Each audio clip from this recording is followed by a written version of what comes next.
Hello बच्चों, तो आज हम पढ़ेंगे बेग के बारे में। ओके, कल मैंने आपको बताया था चाल।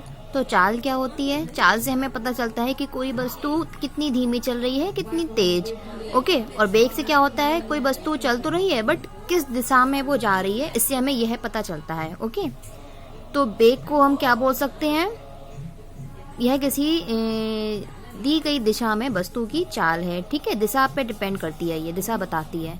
तो बेग बराबर होता है फॉर्मूला विस्थापन बटे समय। ठीक है, चाल बराबर दूरी बटे समय और बेग बराबर विस्थापन बटे समय।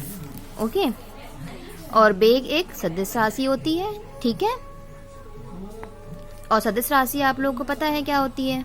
ठीक है, और यदि प्रमाण या दिशा बदल जाए तो बेग का मान भी बदल जाता है। ठीक है, मतलब कि सदिश राशि वही होती है ना जिनमें दिशा भी बदल जाती है और प्रमाण भी, मतलब कि जो बेग की वैल्यू रहेगी वो भी। ठीक है, तो एक सदिश राशि है, प्रमाण और दिशा बदल जाए तो बेग का मान भी बदल जाता है। ठीक है, और देखो असमान गति मैंने बताया था कल, समान और असमान। तो असमान गति के लिए औसत बेग भी हम उसी टाइप से ज्ञात करेंगे जैसे कि हमने औसत चाल ज्ञात करी थी। तो औसत बेग बराबर ज्ञात करने के लिए फॉर्मूला हो जाएगा कुल विस्थापन बटे कुल समय। ठीक है, असमान परिवर्तित बेग के लिए औसत बेग इसी प्रकार से ज्ञात करेंगे। ठीक है, अब हम औसत बेग का फॉर्मूला निकालेंगे। देखो क्या होगा, मैंने बताया कुल विस्थापन। तो कुल विस्थापन का मतलब है वस्तु का प्रारंभिक बेग और अंतिम बेग को हम जोड़ देंगे, प्लस कर देंगे। तो औसत बेग को हम लिख सकते हैं बी एवरेज, यानी BAVG शॉर्ट में, प्रारंभिक बेग प्लस अंतिम बेग अपॉन में 2 से डिवाइड लगा देंगे तो औसत बेग निकल आएगा। ठीक है, औसत निकालने के लिए आपको पता ही है जितने बेग लेते हैं उससे हम जितने नंबर ऊपर लेते हैं उससे डिवाइड लगा देते हैं। तो औसत बेग का फॉर्मूला बन जाएगा प्रारंभिक प्लस अंतिम बेग अपॉन 2। तो V एवरेज बराबर हो जाएगा U प्लस B अपॉन 2। हमेशा प्रारंभिक बेग को हम U से रिप्रेजेंट करेंगे, अंतिम बेग को B से रिप्रेजेंट करेंगे। ठीक है,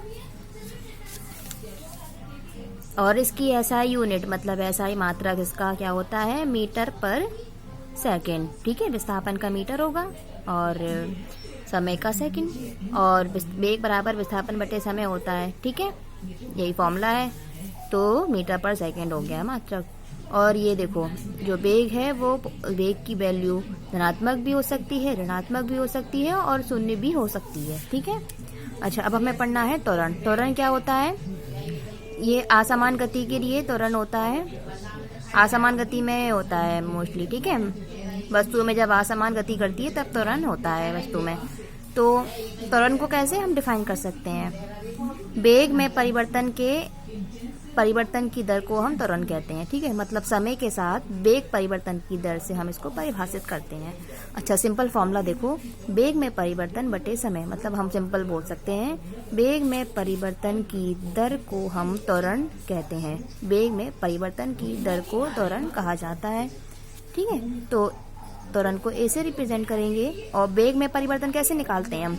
बताओ, बेग में चेंजेस कैसे निकालेंगे? हम अंतिम में से प्रारंभिक को माइनस करना पड़ेगा, तभी हमें पता चलेगा कितना बेग में अंतर है।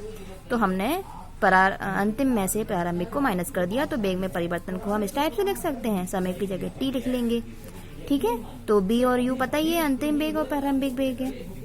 ठीक है, और इसका भी SI मात्रक जो है वो होता है, इसका होता है मीटर पर सेकेंड स्क्वायर।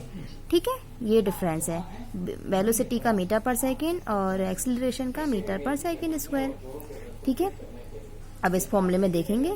देखो, अगर V की वैल्यू बड़ी है और U की छोटी है, B is greater than U है ना, तो A की जो वैल्यू है वो पॉजिटिव भी आनी है। देखो, अगर B हमने 4 ले लिया और U 3, तो 4 में से 3 गए 1, मतलब जो भी इससे भी डिवाइड लगाएं T की जगह, आंसर तो प्लस में ही आएगा ना। तो हमेशा धनात्मक मान मिलेगा अगर B की वैल्यू बड़ी है। ठीक है, और एक कंडीशन होती है जहाँ U की वैल्यू बड़ी हो जाती है ना। तो हम जब U की वैल्यू बड़ी होगी और B की छोटी, तो उस कंडीशन में ये इसका मान ऋणात्मक आ जाएगा। ठीक है, अभी हम आगे पढ़ते हैं इसके बारे में।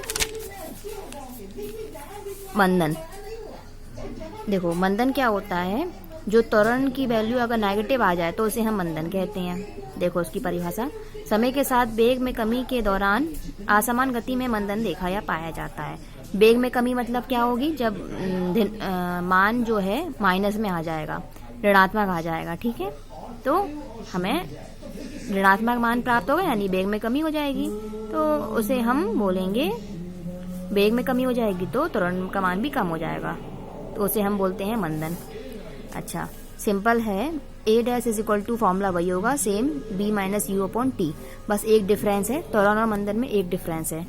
अगर ए की वैल्यू पॉजिटिव है तो त्वरण बोलते हैं, और ए की वैल्यू नेगेटिव है तो उसे मंदन बोलते हैं, ठीक है।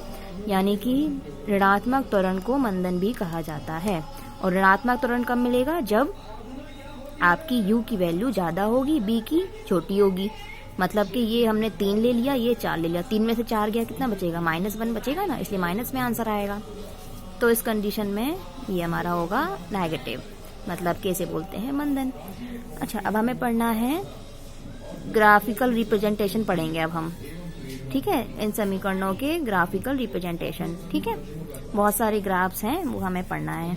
जैसे पहला जो ग्राफ है उन हम पढ़ेंगे समय और दूरी के ग्राफ, दूरी समय के ग्राफ, यानी कि इसको शॉर्ट में हम बोल सकते हैं S T graph, S/T, S दूरी के लिए, समय टी के लिए, शॉर्ट में दूरी समय ना बोल के एस टी ग्राफ बोल सकते हैं। तो इसमें पहला पॉइंट है एक समान गति के लिए एस टी ग्राफ, ठीक है। तो एक समान गति के लिए हमें पढ़ना है, तो सबसे पहले हमने इस टाइप का ग्राफ बना लिया, ठीक है। तो क्या करते हैं, एक समान गति तो मैंने आपको पहले ही बता दिया था, एक समान गति और असमान गति, जो समय के साथ बढ़ती जाती है एक समान गति, जो समय के साथ घटती जाती है असमान गति। तो हम पहले एक समान गति के लिए ग्राफ बना रहे हैं, ठीक है। ये ग्राफ बनाया मैंने, देखो ये मैंने स्पीड ले ली, ये इस साइड जो है वो लेंगे स्पीड को, नीचे की साइड एक्स एक्सिस पे लेंगे हम टाइम को। तो ये हो गई S1 S2, ये हो गई T1 T2, इस टाइप से, ठीक है। और ये जो पॉइंट हमें मिल रहा है ये वाला, या और भी हम बना सकते हैं S3 या T3, तो उन पॉइंट्स को मिला देते हैं। तो हमें जो ग्राफ मिलता है वो एक सीधी रेखा के रूप में मिलता है, ठीक है। तो ये जो सीधी रेखा है वो हमें क्या बताती है, सीधी रेखा प्रदर्शित करती है एक समान चाल, ठीक है। एक समान गति या एक समान चाल को प्रदर्शित करती है, इकाई शून्य त्वरण भी कह सकते हैं हम, ठीक है। त्वरण की वैल्यू 0 भी हो सकती है, ठीक है, क्योंकि हमें जब एक समान चाल मिलेगी तो इकाई शून्य त्वरण बोलते हैं। तो ये ग्राफ हो गया एक समान गति के लिए, ठीक है। और ये जो फॉर्मूला बनेगा यहाँ पे v का, तो वो मैंने बताया था ना, विस्थापन बटे समय, ठीक है।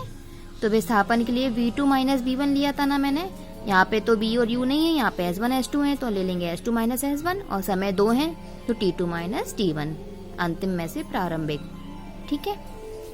अच्छा, सेकंड पॉइंट है असमान गति के लिए ग्राफ। असमान गति वो होती है जो समय के साथ घटती जाती है, तो इसमें 2 टाइप के ग्राफ हैं। देखो ये तो वही है जो असमान गति के लिए बनाया था, वही सेम टू सेम है, इसमें कुछ नहीं करना है, जो उसमें बनाया था वही इसमें बना देना है, ठीक है। ग्राफ, ये वक्र की प्रवणता में सतत वृद्धि हो रही है, इसमें वक्र की प्रवणता में कमी हो रही है, ठीक है। ये असमान गति को बताती है, मतलब त्वरित असमान गति, ये अत्वरित असमान गति को बताती है, ठीक है। ये 2 ग्राफ मैंने कल भी बताए थे आपको, वही इसमें है, ठीक है। असमान गति के लिए यही दोनों ग्राफ बनाते हैं। अच्छा, थर्ड पॉइंट है इसमें, विरामावस्था में जब कोई वस्तु है, मान लो विरामावस्था में वस्तु गति नहीं कर रही है, ठीक है, तो कैसा बनेगा ग्राफ। विराम अवस्था में वस्तु में है तो इसका मतलब समझते हो, इसका मतलब है वस्तु में कोई गति नहीं हो रही है, ना ही कोई वो चाल चल रही है, वस्तु की चाल को शून्य लेना है। सबसे पहले ग्राफ बना लेते हैं, ये देखो मैंने लिया इस टाइप का, ये इस साइड लूंगी मैं, ये बनाया मैंने दूरी के लिए, ये टाइम ST, ठीक है। तो मैंने एक क्या किया, एक्स एक्सिस के पैरेलल मैंने एक लाइन ड्रॉ करी, उस पर मैंने S1 S2 माने, ठीक है। फिर इन्हीं पॉइंट्स को मैंने नीचे तक लिया, तो ये मुझे T1 T2 मिल गए, ठीक है। तो ये T1 T2 हो गए, ठीक है। ये आपका T2 है, राइट, ये T1 T2 हो गया, ये S1 S2, ठीक है।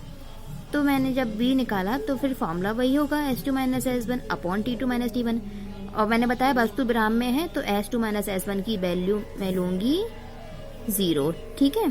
तो देखो ये मैंने ले लिया 0, तो ये 0 अपॉन जब ये करेंगे किसी भी नंबर में, हम 0 से लगाएंगे डिवाइड 0 में किसी भी नंबर का, तो आंसर अपना 0 ही आता है, ठीक है। जब मतलब वस्तु विरामावस्था में होगी तो वेग भी 0 ही आएगा। तो ये आपके हो गए ग्राफ, ठीक है।